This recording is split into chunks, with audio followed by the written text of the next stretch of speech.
Assalamualaikum warahmatullahi wabarakatuh. Jumpa lagi dengan saya Mir Atus dan RR Ananda dari Gizi 6C. Pada kesempatan kali ini kami akan mempresentasikan hasil artikel kami yang berjudul Hubungan Tingkat Stres Akademik di Masa Pandemi COVID-19 dengan Kecenderungan Eating Disorder pada Mahasiswa.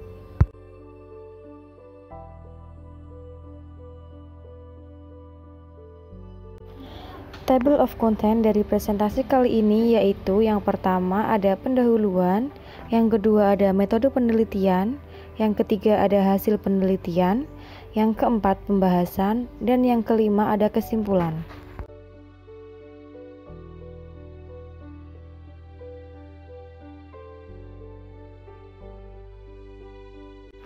Yang pertama ada pendahuluan.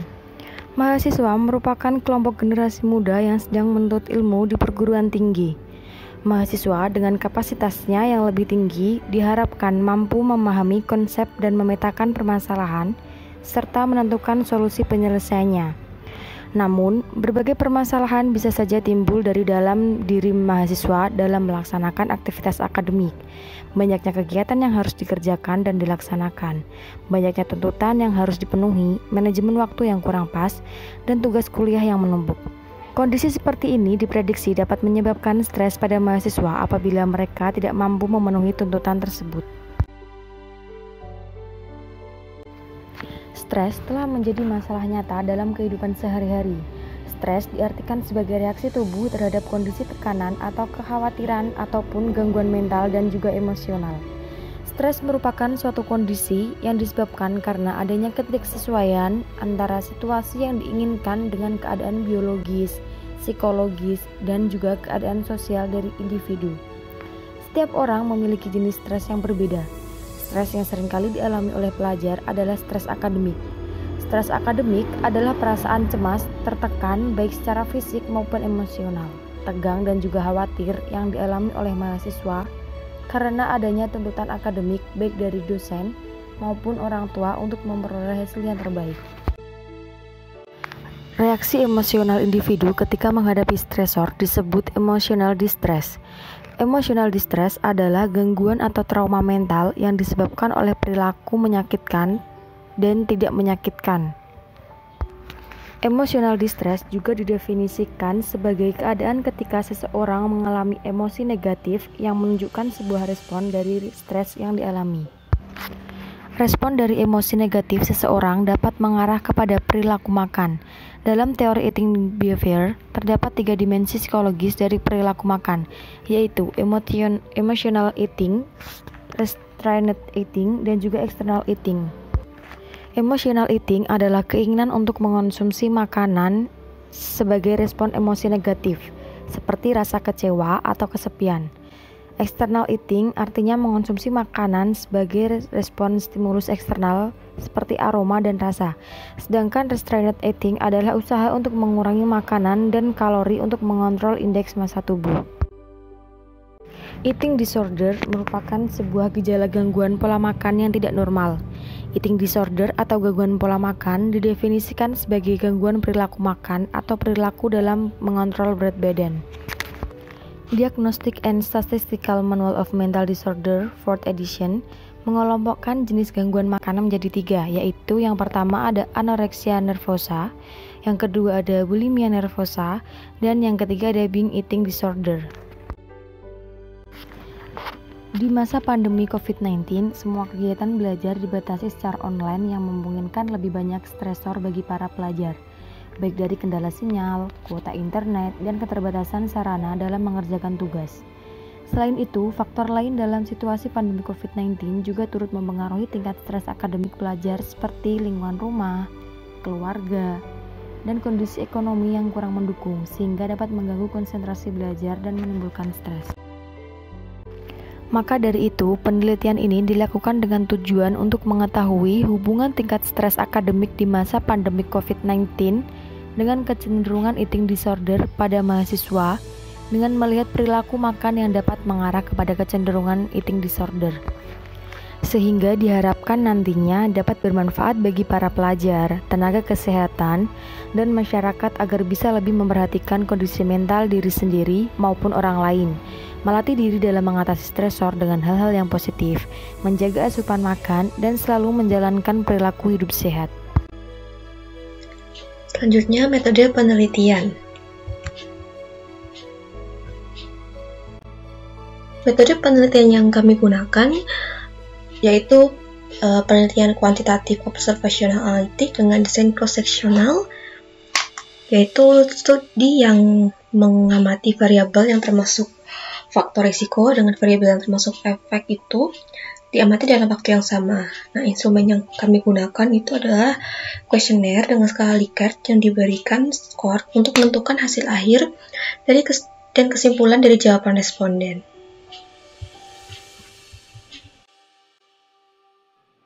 Selanjutnya, hasil penelitian.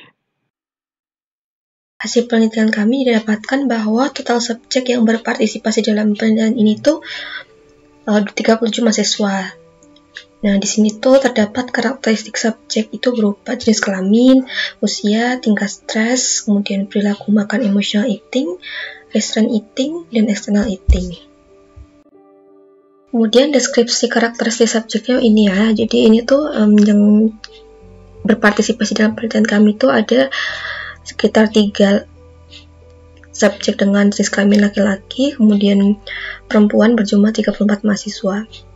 Nah, untuk stress level ini ada yang ringan, sedang, berat, kemudian yang emotional eating itu ada yang tinggi, sedang, dan rendah, kemudian restraint eating sama, tinggi, sedang, rendah, lalu external eating terdapat sejumlah mahasiswa yang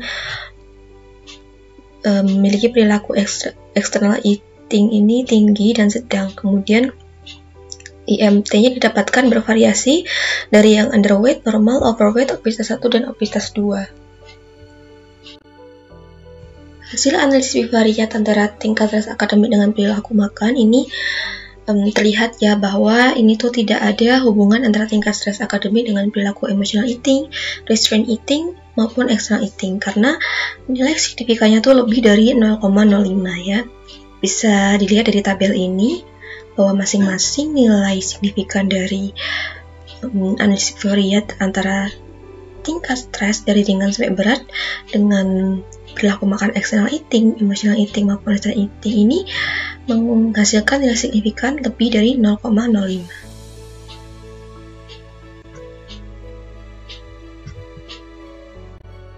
Kemudian hasil analisis bivariat pada tingkat stres akademik dengan kecenderungan eating disorder, ini kami menghubungkan antara stress level dengan perilaku makan level tinggi, yaitu external eating level tinggi, kemudian emotional eating level tinggi, dan restraint eating level tinggi. Nah, masing-masing ini juga menghasilkan nilai signifikan yang melebihi dari 0,05.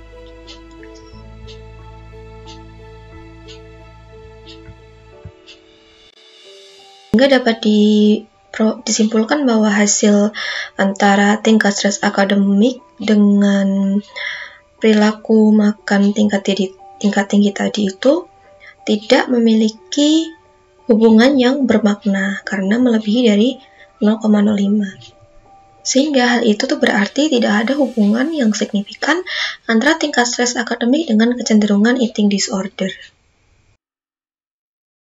Baik, selanjutnya kita ke pembahasan.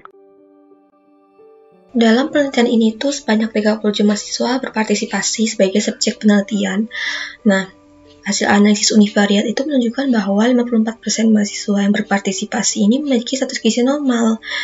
Dan dibandingkan dengan penelitian lain yang dilakukan tahun 2019, menunjukkan bahwa persentase mahasiswa yang memiliki status gizi normal ini sebanyak 43%. Nah, hal itu berarti bahwa masih banyak mahasiswa yang bisa menjaga dan mempertahankan status gizi optimalnya, sehingga jumlahnya ini lebih banyak daripada mahasiswa yang berpartisipasi dalam penelitian lain yang berstatus gizi normal. Nah, kemudian berdasarkan hasil perhitungan skor tingkat stres, diperoleh sebanyak 51,4% mahasiswa ini mengalami stres dalam level sedang.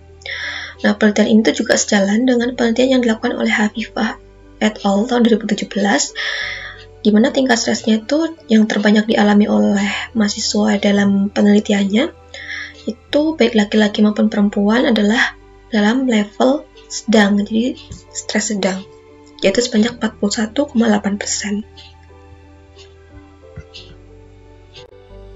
Kemudian hasil analisis terhadap perilaku makan terlihat bahwa 51,4% subjek itu berperilaku emotional eating rendah. Kemudian 40,5% subjek itu berperilaku restraint eating sedang, dan 75,7% mahasiswa yang berpartisipasi dalam penelitian ini tuh berperilaku external eating tinggi. Nah, perilaku external eating yang tinggi ini kemungkinan itu disebabkan oleh makanan yang semakin bervariasi yang dijual di situasi pandemi ini. Gitu. Banyak diskon dan banyak sekali usaha-usaha makanan yang membuka potongan harga dengan harga yang miring, sehingga mengundang para masyarakat umum untuk mencoba. Nah, perilaku external eating dalam level tinggi ini jika terjadi secara berlebihan dan terus-menerus ini tidak menutup kemungkinan bahwa hal ini tuh sebagai tanda yang mengarah kepada penyimpangan perilaku makan atau eating disorder, seperti binge eating disorder. Karena binge eating disorder ini kan kesulitan untuk mengontrol dan menghentikan dirinya untuk makan dalam jumlah besar gitu. Sehingga itu jika makanya kalau perilaku external eating itu dalam level tinggi itu berlebihan, maka bisa mengarah kepada kecenderungan eating disorder seperti binge eating disorder.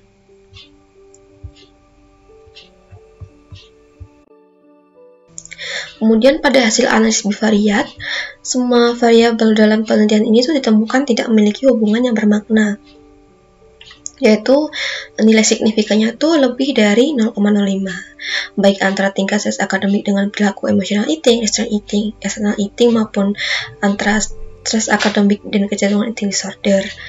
Nah, penelitian ini tuh tidak sejalan dengan penelitian yang dilakukan oleh Sonya di tahun 2019 yang menunjukkan bahwa stres itu berhubungan dengan perilaku emotional eating, restraint eating maupun external eating pada mahasiswa dengan ukatan korelasi yang sangat lemah. Namun penelitian itu sejalan dengan penelitian yang dilakukan oleh Ramadhani tahun 2019 yang menunjukkan bahwa stres akademik itu tidak berhubungan dengan perilaku restraint eating.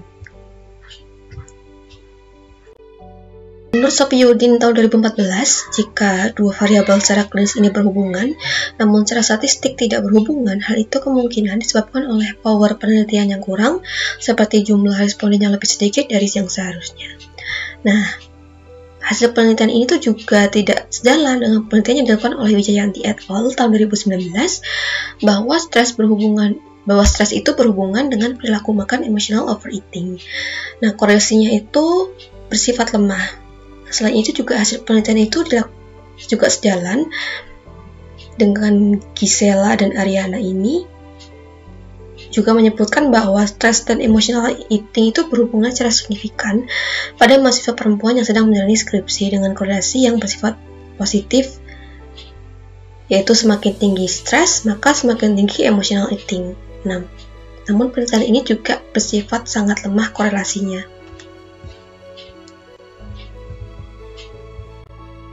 Nah, dari hasil-hasil penelitian yang sebelumnya dengan hasil penelitian itu bisa diulas kembali bahwa emotional eating itu merupakan perilaku makan yang dilakukan sebagai bentuk coping stres terhadap emosi negatif, misalnya marah, sedih, kecewa, kemudian bosan, sehingga cara mengatasinya itu dengan cara makan. Kemudian restraint eating itu perilaku membatasi makanan karena faktor-faktor tertentu, misal karena stres akan kelebihan berat badan dan ketidakpuasan tubuh. Nah, itu coping stresnya itu dengan cara membatasi makan. Nah, kemudian perilaku external eating itu perilaku yang selalu ingin makan, bahkan hingga dalam jumlah berlebih. Itu faktornya itu karena makanannya itu enak atau karena makanan kesukaan dan lain-lain. Namun ini tuh terdapat dorongan dalam diri tuh ingin selalu makan makanan enak, ingin selalu makan makanan yang ketika orang lain makan gitu.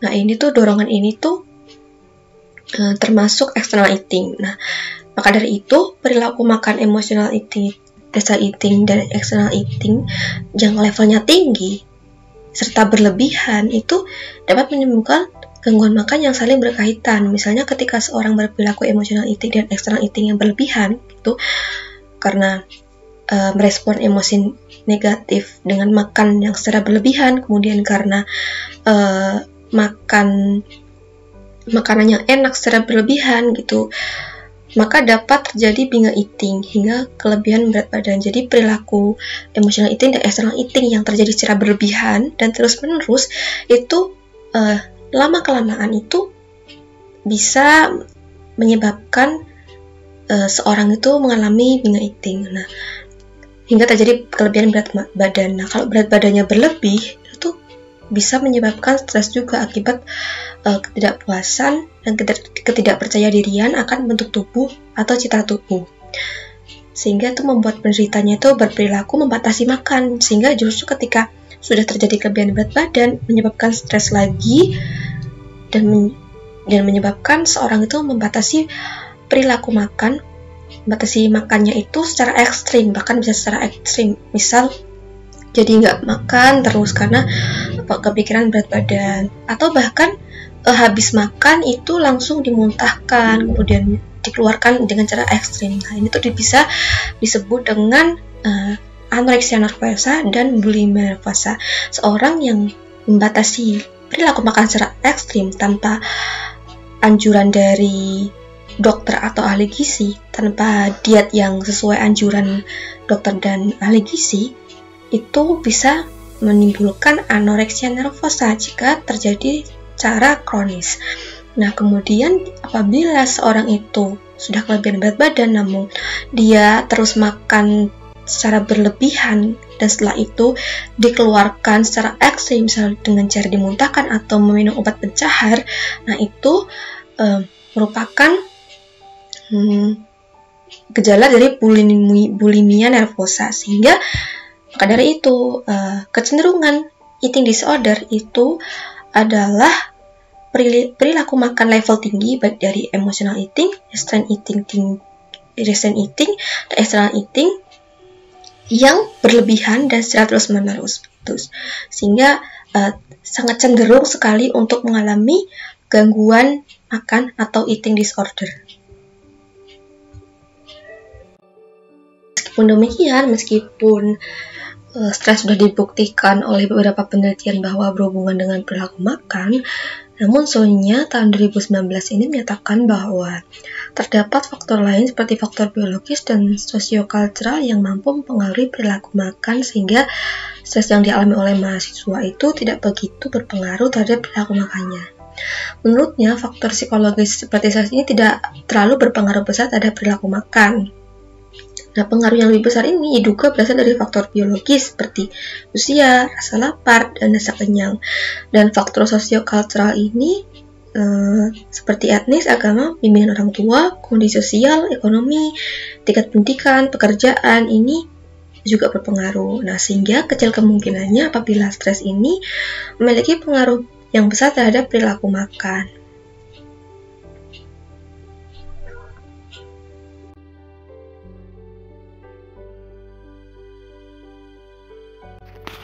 Kesimpulan, dari hasil penelitian yang telah dilakukan mengenai hubungan tingkat stres akademik di masa pandemi COVID-19 dengan kecenderungan eating disorder pada mahasiswa, dapat disimpulkan bahwa tidak terdapat hubungan antara tingkat stres akademik dengan kecenderungan eating disorder. Namun, apabila terdapat dua variabel secara klinis berhubungan, tetapi secara statistik tidak berhubungan, hal itu kemungkinan disebabkan karena power penelitian yang kurang seperti jumlah responden yang lebih sedikit dari yang seharusnya.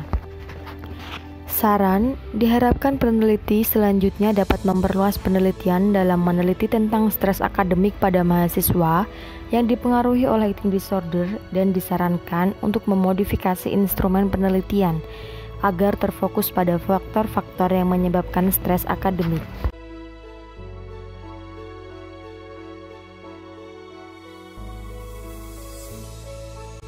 Demikian presentasi dari kami, kurang lebihnya kami mohon maaf. Wassalamualaikum warahmatullahi wabarakatuh.